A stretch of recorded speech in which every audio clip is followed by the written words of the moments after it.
Buenas noches, bienvenidos acá a TN23 y sobre todo a este su programa de análisis a la medida. Sandy, ¿cómo estás en esta noche? ¿Preparada y lista para estos temas? Así es, Julio, muy buenas noches. Buenas noches. Gracias por siempre acompañarnos. Este día ha sido intenso en cuanto a la información. Vaya, Julio. si no. Temas relevantes que le damos seguimiento y vamos ampliando un poco también porque surgen muchas dudas precisamente. Hay muchas dudas, pero te pregunto para iniciar, por favor, y que perfiles el tema. Sin Roberto Barreda, ¿el caso Siecavisa continúa? Debe continuar. Muy bien, veamos. Pero antes le daremos información acerca de esta situación porque hoy precisamente se dio a conocer la muerte por COVID-19 de Roberto Barreda de León, el principal sospechoso del caso Siecavisa.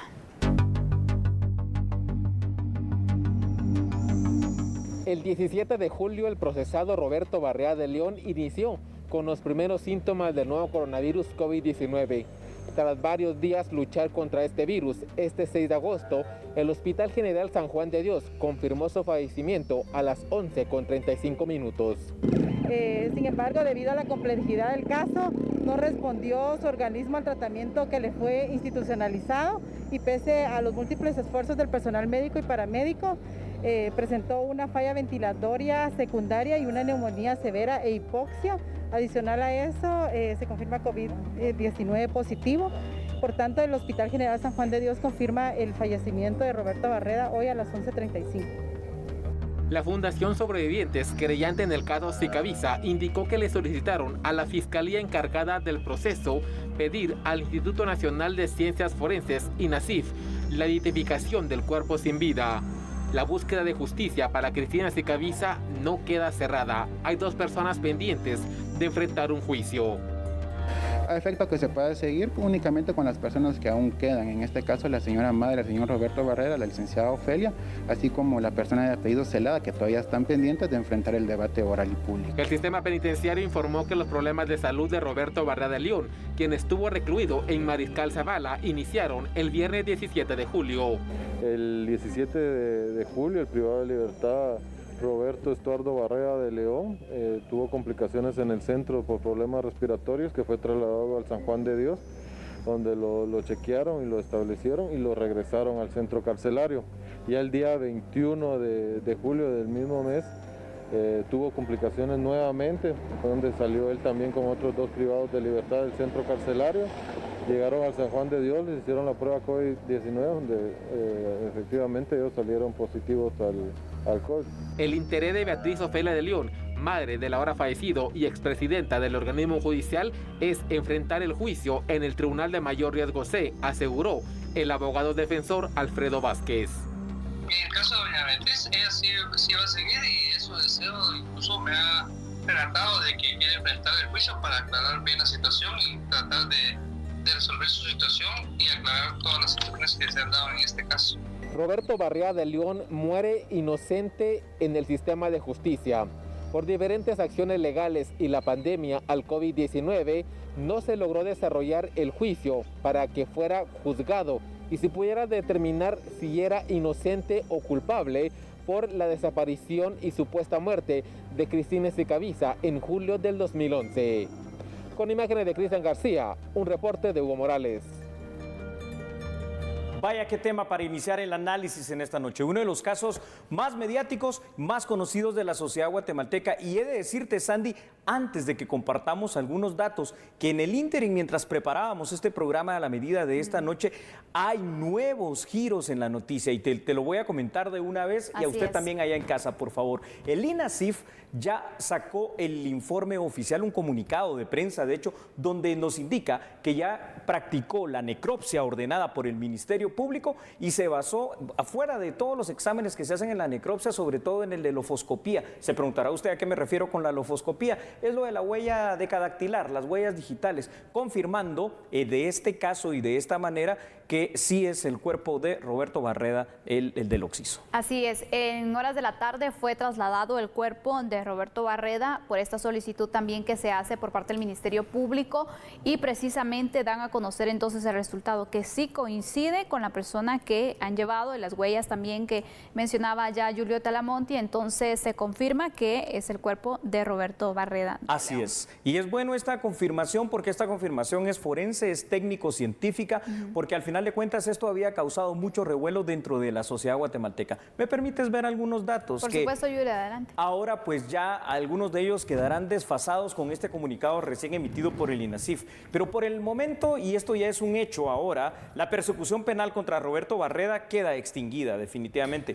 Pues ya se ha conformado de manera técnico-científica el deceso de él. Esto va relacionado a lo que ya decíamos y que acabas de explicar. El Ministerio Público obtuvo la autorización del juez contralor, el INASIF verificó las pruebas forenses correspondientes, las huellas decadactilares, el examen de lofoscopía, las impresiones dentales, reconocimiento visual y fotográfico, y ya no hubo la necesidad del examen de ADN, pues se confirmó fehacientemente la identidad de Roberto Barreda. Esto es oportuno, hay que decirlo, para la tranquilidad primero de la población guatemalteca, para la tranquilidad de la misma familia Siekavitsa, que es la víctima en este caso de la situación, y también para los propios deudos y toda la familia de Roberto Barreda, por todo aquello que se estaba diciendo y especulando dentro del ámbito jurídico nacional. Y ante estas dudas, Julio, es que muchos pedían que se realizara una exhibición personal, que se hiciera una solicitud. En este caso, ¿cabe o no este recurso? No.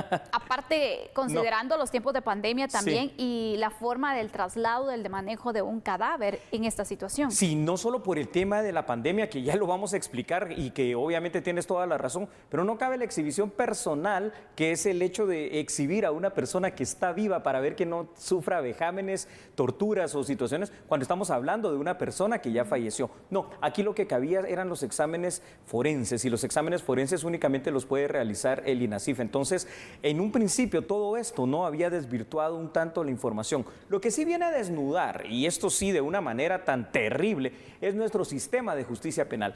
¿Cuántos años pasaron desde la muerte de Cristina Siekavitsa?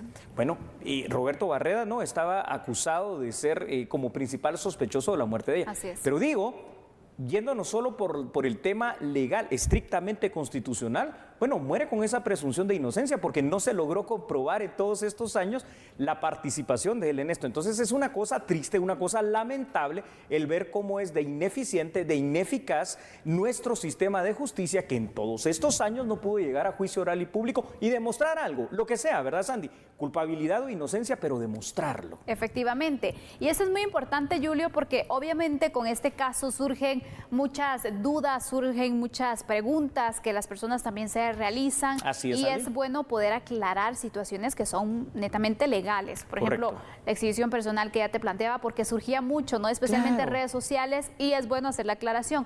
Aparte de ello, la frase que se mencionaba, ¿no? Murió siendo inocente, pero decía, ¿pero cómo? Por la presunción de inocencia, porque no fue vencido en juicio. Es correcto.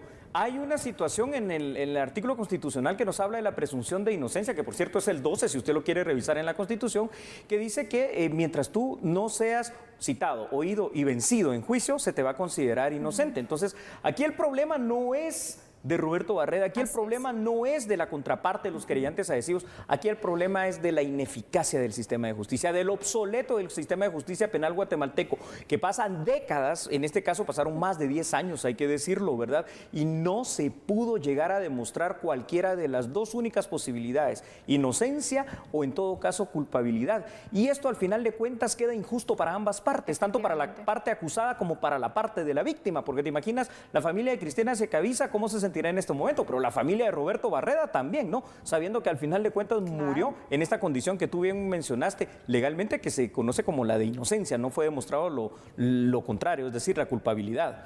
Un caso que lleva ya mucho tiempo, 9 años, imagínate, desde julio de 2011, cuando se dio a conocer la desaparición de Cristina Siekavitsa, hasta este momento. Luego pasaron diferentes situaciones, se dio pues también que Roberto Barreda huyó hacia México, pasó varios meses también con sus hijos en ese lugar hasta que finalmente lo encuentran, lo regresan a nuestro país y enfrenta todo este procedimiento, y han pasado diferentes situaciones, pero vamos que han pasado ya varios años. Demasiados, diría yo, Sandy. Y todavía no hay una claridad en el caso. Bueno, primero, no sé cómo lo ves tú. Es que Sandy, primero se muere el máximo imputado, que es Roberto Barreda, ¿verdad?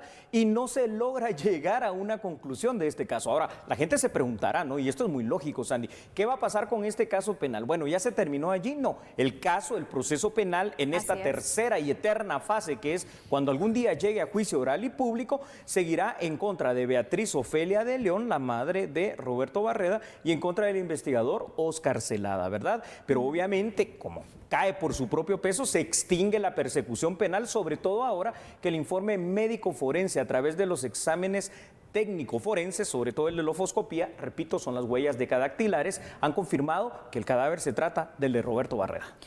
Bueno, considerando cómo se encuentra este caso, Julio, ¿qué tanto podría tardar para finalmente saber, bueno, las dos personas que todavía están pendientes de darse a conocer el resultado, una sentencia condenatoria o absolutoria? Sí, ¿cuánto tiempo más podríamos esperar? Es decir, ¿qué tanto le hace falta al proceso legal? Yo te digo, la tercera fase del proceso penal, que es el juicio oral y público, en este caso tuvo que haber iniciado en el mes de abril. ¿Qué pasó? Después de tantos años llega el mes de abril, pero estamos en medio de la pandemia del COVID-19, los juzgados penales y todos los demás cerrados, y entonces esto se pospone. La mora judicial que ya se trae, más la mora judicial acumulada por el COVID-19, estaremos hablando, si bien nos va, ¿no?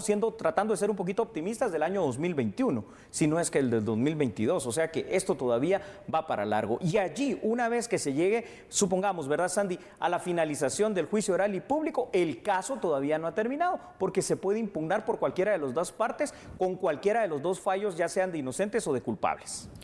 Julio, yo quiero ahora que hablemos un poco acerca de los protocolos que se llevan con una persona que muere por COVID-19, porque sabemos que este tema de verdad se ha viralizado mucho, claro, es Sandy, parte de los temas de tendencia también en las plataformas digitales, y muchos piden que muestren fotografías, que tantas cosas que se dicen, pero debemos comprender que estamos en medio de una pandemia y hay protocolos también para casos como Claro estos. Que sí, hemos preparado información para ello y usted lo va a ver en pantalla en este instante con la ayuda de nuestra producción. ¿Por qué era importante que se practicase este examen forense de la necropsia y los demás exámenes técnico-científicos por el INASIF? Porque, Sandy, los protocolos actuales para las personas que fallecen por COVID-19 dictan, primero, que no puede haber una vela como tal y que las personas deben de enterrarse en menos de 24 horas. Tiempo es lo que no había en este caso.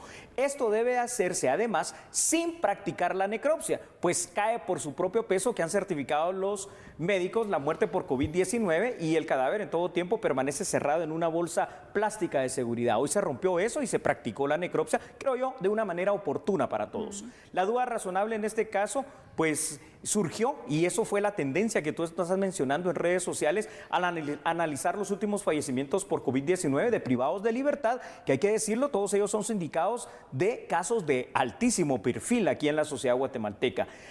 Pero por último, y lo más importante, te diría yo, hay que reflexionar sobre lo que ya mencionamos: ineficiencia, ineficacia, más lentos que una tortuga, el sistema de justicia penal incapaz de demostrar en 9 años, como tú bien lo remarcaste, la inocencia o la culpabilidad, en este caso de Roberto Barreda, por el tema del femicidio del cual se le estaba acusando. Terrible. Terrible, la verdad, la situación. Es un caso muy emblemático, te diría, Julio, sí. Y obviamente también hay opiniones encontradas también en este caso. Por eso era muy importante también que el INASIF pudiera realizar este tipo de pruebas que también van a ayudar a poder aclarar la situación, porque era el momento. Se tienen que seguir ciertos pasos, obviamente, para no arriesgar a demás personas, pero se tenía que cumplir. Tienes toda razón. Ahora, te digo algo, ¿no? Si así lo reflexionamos bien. Aquí al final de cuentas terminan habiendo, fuera de las víctimas colaterales, particularmente los hijos, los padres de Cristina Secaviza, aquí hay otras 2 víctimas en todo este caso. Bueno, Cristina Secaviza, que está desaparecida, obviamente presuntamente fallecida, esto es obvio, pero ahora resulta que también la misma familia de Roberto Barreda, que termina siendo víctima, pero víctima del sistema de justicia, víctima de esa incompetencia. Y entonces, señoras y señores, así es como se resuelven los casos penales en Guatemala ante la incapacidad de nuestro sistema penal. Urge, y esto sí urge, ¿verdad, Sandy?, que se haga ya seriamente una reforma del sistema de justicia penal guatemalteco, porque evidentemente lo que tenemos no sirve absolutamente para nada. Bueno, ahí están las conclusiones del caso. Gracias, Julio, por darnos a conocer así explicaciones en cuanto a esta situación, especialmente los temas legales, para que todos podamos tener claro entonces por qué se hace cada procedimiento y qué es lo que corresponde, para que no se queden dudas ahí en el aire. Vamos a ir a una pausa en este momento, pero al regresar, Julio... La justicia nuevamente, porque ahora ¿qué pasa? Marco Pablo Papa no se va a entregar a la justicia. ¿Quieres saber más? Ya volvemos, porque nosotros somos A la Medida.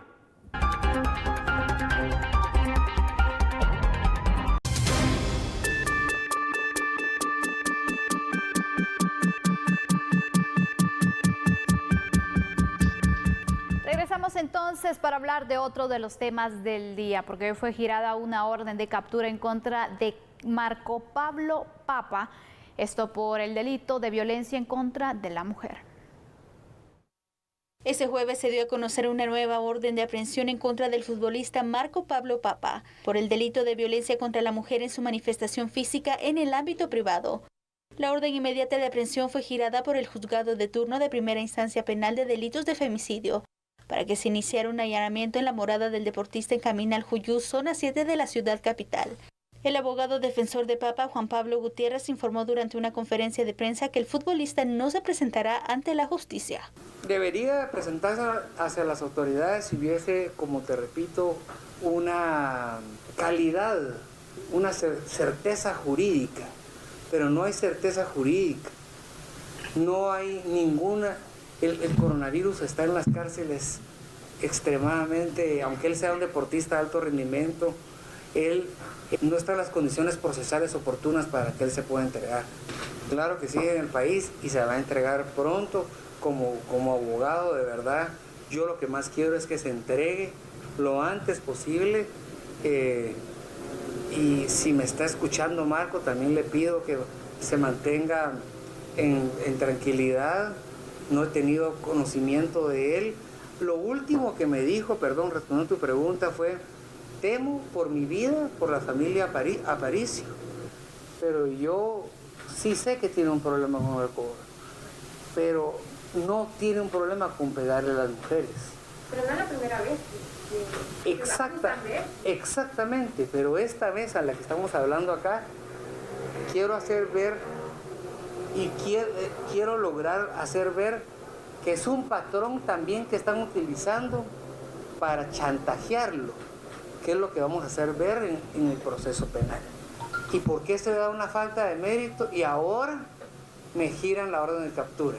Entonces yo también quiero solamente darles el beneficio, que le den a Marco el beneficio de la duda para que yo lo pueda defender. Papa ha sido señalado de violencia contra la mujer y violencia doméstica en más de una ocasión. En uno de los casos fue condenado a 5 años de prisión conmutables. Este caso de Marco Pablo Papa se está convirtiendo casi en otra novela judicial, evidentemente, Sandy, con los giros que está tomando, porque parece inverosímil, ¿no? Se presenta ante la justicia, le dictan una falta de mérito de una forma que después ya vamos a tratar de explicar el por qué probablemente no aplicaba allí, y en este caso, pues después, días después, entonces viene la orden de aprehensión, pero sí lo tuvieron ahí en el juzgado. Entonces uno dice, ¿y de qué estamos hablando, no? Da tiempo, le dieron tiempo, incluso que se puede escapar, que pueda pasar de todo, porque primero, en las declaraciones que da el abogado de Marco Pablo, sabemos que dice sí está dispuesto, pero a la larga tiene miedo, entonces sí o no se va a entregar. Es la duda que existe en el tintero. Duda absolutamente razonable, pero veamos algunos datos y démosle contexto a este tema para después analizarlo todos juntos, por favor. O sea, el caso del futbolista Marco Pablo Papa se está convirtiendo, como ya lo dijimos, en una telenovela que le da realmente nuevos hechos en cada semana al mismo. Para este momento, Marco Pablo Papa es considerado prófugo de la justicia guatemalteca, esa es su condición legal, pues se giró una orden de aprehensión en contra de él por violencia contra la mujer. Ahora vale la pena preguntarse por qué, cuando se presentó a su primera declaración ante el juez, no se tomó en ese momento la decisión de la orden de aprehensión. Y esto lo vamos a tratar de ampliar. Si bien es cierto, y esto es también muy cierto lo que dice el abogado defensor, cada ciudadano guatemalteco goza de la presunción de inocencia. En el caso de Marco Pablo Papa, pues tiene muchos antecedentes de este mismo tema de violencia en contra de la mujer. Entonces aquí es donde uno se pregunta, pues, bueno, si así va la justicia en Guatemala, mejor busquemos formas alternas de resolver esta cuestión, es decir, a través de arbitrajes, a través de conciliaciones, de mediaciones, porque evidentemente en los tribunales la cosa funciona un poco al revés. Julio, pero ¿por qué es entonces que hasta este momento se gira una orden de captura, ya se solicita pues este nuevo procedimiento y en el instante que tú mencionabas, cuando el futbolista pues llegó precisamente al juzgado, pues se le dictó falta de mérito? ¿Por qué en ese momento no se estableció y no se le dio seguimiento a este proceso hasta ahora? Voy a explicar algunas cosas de nuestro extraño ya proceso penal guatemalteco, ¿verdad, Sandy? Es decir, si bien es cierto, constitucionalmente todos gozamos de esa presunción de inocencia, Sí. inclusive Marco Papa, y aquí yo coincido con el abogado defensor de él, ¿verdad? La situación es la siguiente. La ley de femicidio y de violencia en contra de la mujer dice que estos delitos son perseguibles de oficio. ¿Por quién? Por el único ente que lo puede hacer, que es el Ministerio Público. Ahora, traduciendo esto a palabras sencillas, ¿qué significa? ¿Por qué se le dictó esa falta de mérito y se le dio la libertad? Porque en ese momento no se presentó la presunta víctima, ¿verdad? La presunción de inocencia, presunta víctima, a ratificar la declaración o la denuncia en contra de Marco Pablo Papa. Pero si la ley te está diciendo que es un delito que se sigue de oficio, solo se necesita la presencia del Ministerio Público, no de la víctima como tal, porque lo que se pretende es evitar la victimización secundaria y terciaria de la propia mujer, ¿verdad? Como condición de mujer en cuanto a una violencia de género. Entonces, esto es lo que no se entiende. Ahora, si yo dicto una falta de mérito, ¿cómo es que yo no me explico? Aquí sí me tendrá que explicar el juez en qué se basó para después, ya obviamente con la persecución penal de oficio del Ministerio Público, diga, ah, bueno, no, sí, ¿sabe qué? Tiene razón, entonces mejor dicto la orden de aprehensión. Quedamos en absolutamente nada, o sea, lo que queda en ridículo es el sistema de justicia una vez más. Efectivamente. Considerando entonces que ahora Marco Papa está prófugo de la justicia, Julio, Sí, eso... ¿cómo se traduce finalmente en cuanto a beneficios que pueda recibir? Es decir, terrible. ¿qué consecuencias puede traer para una persona bajo esta situación? Mira qué pregunta más interesante, porque aquí vamos a partir de la premisa, ¿verdad?, de que todo el mundo es inocente hasta que se demuestre lo contrario. Y el mismo Marco Pablo Papa constitucionalmente tiene ese derecho como cualquier ciudadano guatemalteco. Vamos a partir también de la premisa de que muchas veces, lamentablemente, se ha utilizado la ley de violencia en contra de la mujer como un arma extorsiva en contra del hombre. Pero aquí el problema en este contexto es que ahora también el victimario termina siendo víctima, Marco Pablo Papa mismo, porque ahora ya no gozará o no podrá gozar de ninguna medida sustitutiva o alternativa por su condición de prófugo. En las declaraciones que daba a conocer el abogado, Julio indicaba que no conoce el paradero del futbolista. Entonces yo quiero que nos aportes más datos en cuanto a esta situación para que nosotros también podamos conocer más acerca de este caso. Claro que sí, Sandy. Entonces veamos por favor estos datos ahí en pantalla para que tengamos más información. El abogado defensor precisamente dijo lo que tú acabas de mencionar, desconoce este paradero de Marco Pablo Papa. Vincula además a la familia de la víctima como unas personas poderosas, las llamó él, que han obtenido varios contratos con el Estado de Guatemala, como diciendo aquí hay un tráfico de influencias. Literalmente eso es lo que quiso decir el abogado, ¿verdad? Directamente. Detalle importante en los delitos de violencia en contra de la mujer es lo que ya dijimos. El Ministerio Público debió seguir de oficio sin la rectificación de la denuncia, y esto lo saben los abogados del Ministerio Público, lo saben los señores jueces. Bueno, al menos eso es lo que uno pretendería que supiesen, ¿no? Este caso tendrá que seguir su curso de investigación, Sandy, para determinar el actuar de Marco Pablo Papa. Una prueba que por el momento parece complicada para nuestro sistema de justicia, que cada vez se ve bastante más debilitado y con bastante poca confianza. Cuando el abogado defensor dice que Marco Pablo Papa no se entrega porque no tiene la confianza de las condiciones pertinentes para hacerlo, y que además, pues el tema del COVID en las cárceles, hombre, es que hasta tiene razón también de decirlo, ¿no? ¿Quién tendría confianza en un sistema de justicia como este? La verdad que sí, Julio, pero recordemos también que si él, por el temor que existe, por la pandemia, porque obviamente si lo trasladan a una prisión de forma preventiva, y el miedo que existe a contagiarse por los casos que se han dado, por la situación que se está manejando, obviamente es un temor, pero también recordemos que si no se entrega, entonces es prófugo. Es prófugo de la justicia. ¿Qué hacer finalmente? Vamos a darle epílogo a este tema con las siguientes reflexiones. Es decir, lo más conveniente en este caso para el propio Marco Pablo Papa, seguramente su abogado defensor ya se lo ha hecho saber, es el hecho de que él pueda entregarse a la justicia, pueda aclarar esta situación. Es cierto, hay una orden de aprehensión, será capturado, pues, ha aprendido, pero habrá que buscar en una audiencia posterior la revisión de alguna medida probablemente sustitutiva para esta situación. Pero mientras Marco Pablo Papa, Sandy, siga prófugo, su condición jurídica se está complicando cada día más. Así es que concluimos entonces este tema. Por supuesto, esperaremos, ¿se entregará o no? Esa es la gran duda que se tiene. Por supuesto, nosotros le daremos a conocer el seguimiento de la noticia. Así es, nosotros seguimos con la información aquí en A la Medida. Cambiamos un poco de tema. Las sedes del RENAP siguen registrando casos positivos de COVID-19 en trabajadores y por eso también se han realizado procesos de desinfección. La sede central del Registro Nacional de las Personas tendrá horario irregular para la población este viernes y sábado por acciones de desinfección. El Registro Nacional de las Personas RENAP informa que el viernes 7 de agosto la sede central ubicada en la calzada Roosevelt 13-46 de la zona 7 de la ciudad capital, pues tendrá un horario de atención de 7 de la mañana a 12 del mediodía y el siguiente día, el sábado 8 de agosto, la sede central permanecerá cerrada. Esto se debe a las labores de desinfección total y profunda en las instalaciones del edificio de la sede central de RENAP. Agradecemos la comprensión de los usuarios y el día lunes 10 de agosto pues estarán reanudando todos los servicios en el horario de 7 de la mañana a 2 de la tarde. Las sedes de RENAP de Morales y Zabal y Cuyotenango, Suchitepeques se encuentran cerradas y reanudarán el servicio el lunes 10 de agosto.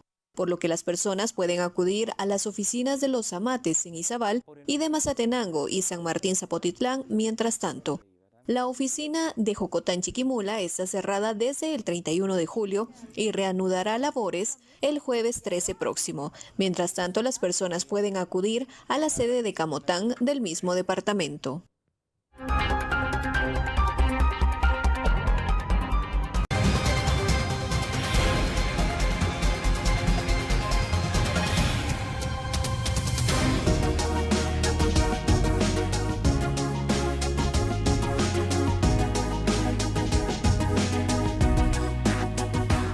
Entonces, dándole a conocer estas noticias destacadas del día. Y hoy el presidente de la República, Alejandro Yamatei, se reunió con varios alcaldes. Indicó que busca reformar de urgencia la ley de compras y contrataciones. Durante una reunión con más de 30 alcaldes agremiados en la Asociación Nacional de Municipalidades, el presidente Alejandro Yamatei se refirió a las reformas a la Ley de Compras y Contrataciones y solicitó al Congreso aprobarla de urgencia nacional. De urgencia nacional con más de 107 votos. Esa tiene que ser.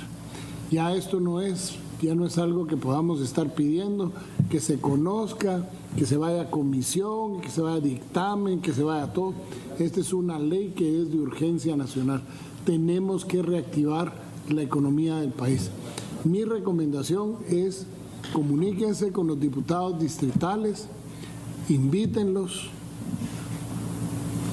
júntense con ellos, explíquenles la necesidad que hay de las comunidades de que reactivemos el país. Pero estos días los podríamos aprovechar perfectamente para que ustedes toquen las puertas de sus diputados distritales como alcaldes del departamento, no importa qué partido sea, y el diputado de qué partido sea. Aquí esta ley no tiene que tener banderas políticas.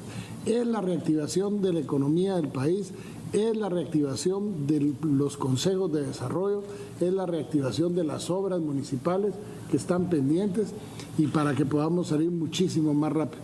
Así que, por favor, comuníquense con sus diputados, convénzalos, la meta es 107 votos en la primera sesión que haya para que pase de urgencia nacional. El presidente dijo que la intención es que la ley permita programar obras multianuales para que los proyectos no se queden abandonados cada año. Yamatei solicitó a todos los alcaldes presentes que busquen lugares en sus municipios que podrían funcionar como centros de atención permanente para personas con enfermedades como el COVID-19. Además, recomendó a los jefes ediles mejorar su capacidad de gestión y señala que se iniciará un proceso de capacitación para el personal de planificación de las municipalidades. Bueno, entendamos esto, ¿verdad? Porque a veces es difícil y es complicado. Y veamos estos datos para iniciar y explicar de una manera más gráfica. La Asociación Nacional de Municipalidades solicitó, Sandy, al presidente Alejandro Yamatei reformas urgentes a la Ley de Compras y Contrataciones del Estado. Se justificaron más de 260 alcaldes, hay que decirlo, de que eso va a hacer más ágil la ejecución de las obras. Bueno, hasta ahí todo parece muy bien, ¿no? Ya había sido presentada al Congreso de la República la iniciativa denominada 5703, solicitando además que la misma sea aprobada de urgencia nacional. estos 260 alcaldes plantearon al presidente Yamatei que se encuentran, dicen ellos, atados de pies y manos por los candados legales que les impide ejecutar de una forma rápida y ágil las obras públicas, además por lo que se trae de deuda de arrastre en cada municipalidad. Si se llega a aprobar la iniciativa de ley 5703, las municipalidades podrán ejecutar obras bajo la modalidad de cotización hasta por un monto de 2 millones de quetzales. Y aquí quiero hacer hincapié en algo, es decir, básicamente para que todos lo entendamos, la iniciativa de ley 5703 que proponen los alcaldes dice que las compras de baja cuantía pasen de los 25,000 hasta los 100,000 quetzales. Que las compras, digamos, un poquito más grandes, las licitaciones que ellos puedan hacer, pasen de los 100,000 a los 200,000 quetzales. Esto se llama compra directa, ¿verdad? Que por compra directa puedan comprar hasta 200,000 quetzales. Y que para ejecución de obra tengan autorizado hasta 2 millones de quetzales como máximo, porque dicen que se tardan hasta 4 y 5 meses levantando los eventos de cotización con los tiempos que se manejan actualmente. ¿Qué te parece?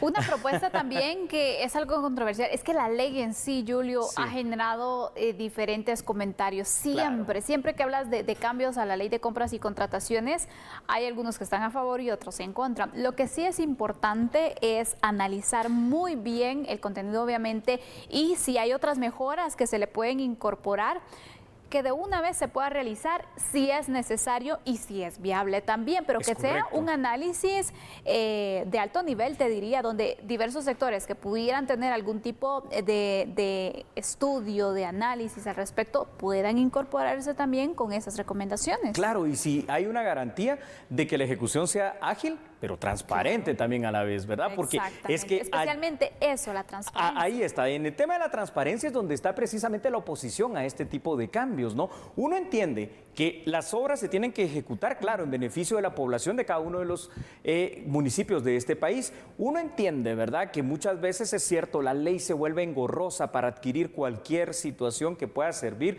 a los ciudadanos guatemaltecos. Pero lo que pasa es que también la historia nos ha dado a entender que muchas veces se aprovechan de estas situaciones para otros fines. Por ello es que debe de quedar bien regulado, bien establecido y, como tú dices, en una discusión de tan altísimo nivel que realmente entonces todos podamos tener la certeza, primero, que se va a ejecutar, pero que se va a ejecutar a la vez con la transparencia del caso.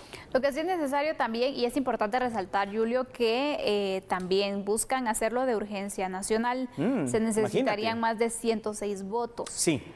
¿Qué tanto se puede tener entonces en estos momentos el apoyo de las diferentes bancadas para que esto sea una realidad también? Bueno, a ver, por el momento esto siempre cuando se solicita la mayoría calificada en el Congreso, en este caso ya con 160 diputados, pues sí, son más de 106 votos, o sea, vamos por los 107, es bien complicado, Sandy. ¿Por qué es muy complicado? Porque lo vimos, por ejemplo, para la ratificación del estado de sitio en esta quinta ocasión, cómo fue de difícil reunirse y llegar a ciertos consensos, pero en contraposición también tenemos que los alcaldes del país pueden precisamente hacer lo que decía el presidente Yamatei, hablar directamente con los diputados representantes de sus departamentos para que entonces, digamos, si todos los diputados, independientemente del partido que sean ellos e independientemente del partido que sean los alcaldes que están haciendo esta petición, llegan a ese consenso, creo que sí hay una posibilidad de que esto se pueda conseguir. La situación es que tenemos que hacerlo de una forma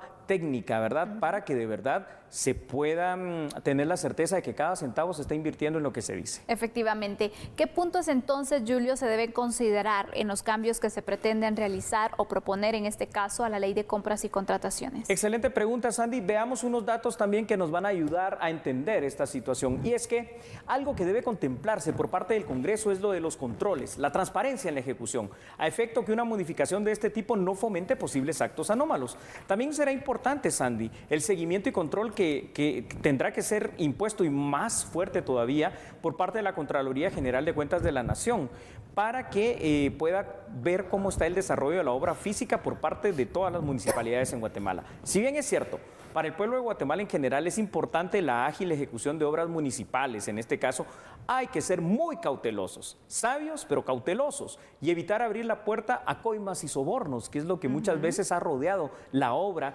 municipal. Resta ahora saber cuál será el destino que esta iniciativa tendrá en el Congreso de la República, en la cual prácticamente se pretende reformar el artículo 38 y, como le repito a usted en casa, para llegar por sistema de cotización hasta 2 millones de quetzales. Y hay que tener cuidado también, ¿no? Porque también cuando se abre una ventana... se abre la puerta. Exactamente. Entonces, eso es lo que está pasando. Estaremos pendientes de cuándo se podría hacer la propuesta formal también, y sobre todo también cuál sería entonces el trabajo que el Congreso realizaría para conocer esos cambios y proceder entonces a la aprobación o no de la ley. Vamos a una pausa comercial, ¿te parece? Me parece, así que no cambie porque nosotros somos a la medida.